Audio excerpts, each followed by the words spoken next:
రానున్న చుక్కలే విన్నా గాని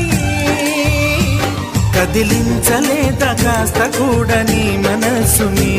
పరదాలు దాటి ఒక్కసారి పలకరించవేమి అందరినీ ఇలా వెంటపడి అడగాల సరదాగా నువ్వే ఎదురైతే సరిపోదా నిద్రపోతున్న రాత్రి నడిగా